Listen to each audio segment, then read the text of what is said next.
The last video I put out was titled Tit for Tat, and I started the video, knew where it was going, and then I got to the middle part where I ask you, can you relate, and would you, let us know, send us a message or what have you.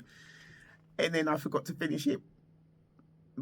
I forgot to finish it how I expected to finish the book.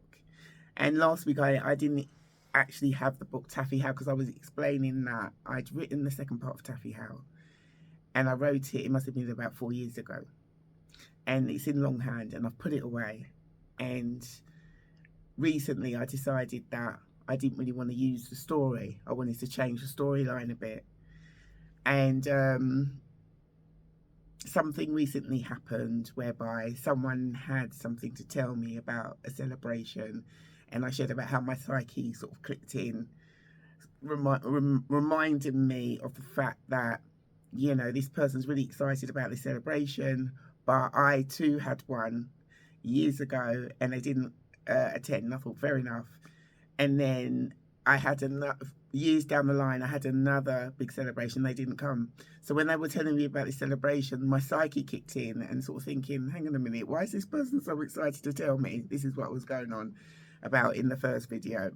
I know it's not good to keep recollection of what people do to you, and it's good to deal with situations and overcome it and forgive. I understand that. But I think what it is when it happened the first time, you sort of think, fair enough, and then years and years further down the line, it happens again. You sort of think, okay, didn't think anything of it. But when the person was telling me recently now about how they're going to have this celebration, that's when my psyche kicks in, because I feel it, and I wasn't aware of how much it had an effect on me. I wasn't aware of it, and so I had to deal with how I felt.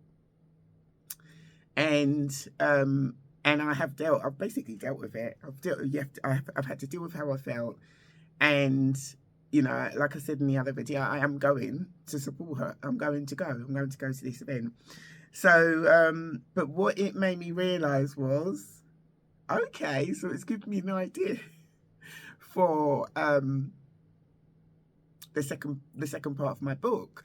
So I've gone to go and get the manuscripts, or the long version of the book that I've written for part 2 of Taffy How.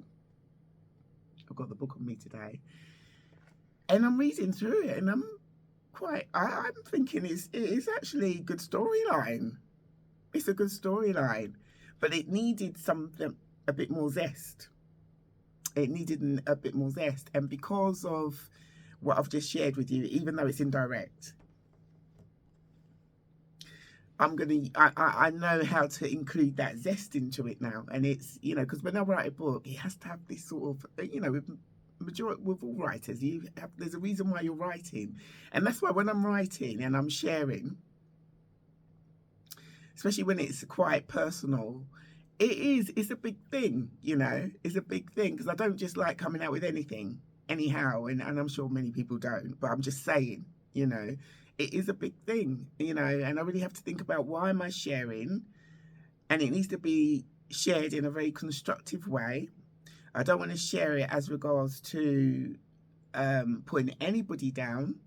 That's not what I'm sharing. I'm sharing, so when people read my books, I'm going to have to come off soon, I don't have much time left.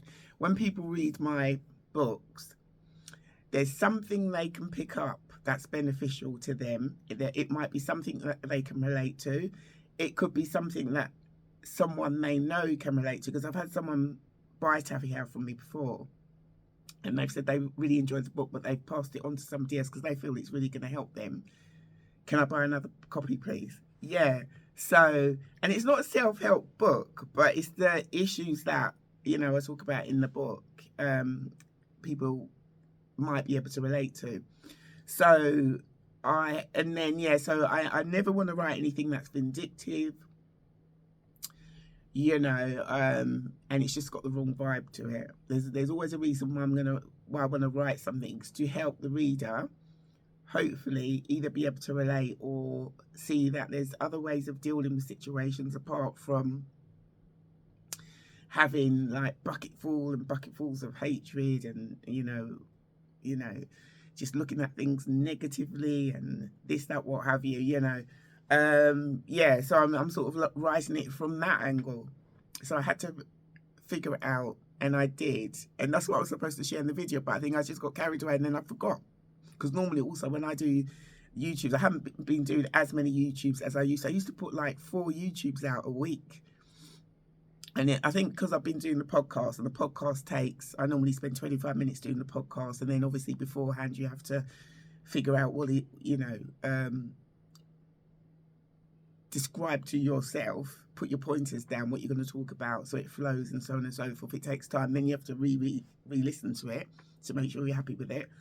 Yeah, it's taken me time. And like I said, even before I said I was going to start doing more YouTubes, have I? No. I've done one. I did one last week, and I was supposed to put that one out last week. But I'll put that one out today. That's the tit for tat one. And then I'm doing this one. So hopefully I want to get back into the flow of it, because I've got ideas to do other things. It's just a different genre. So I've got to keep on top of doing my YouTube and the podcast. I've got to keep on top of that. And once I'm on top of that, it's slowly but surely I'll start doing the other genre. It may be in connection to my it will be in connection with my podcast,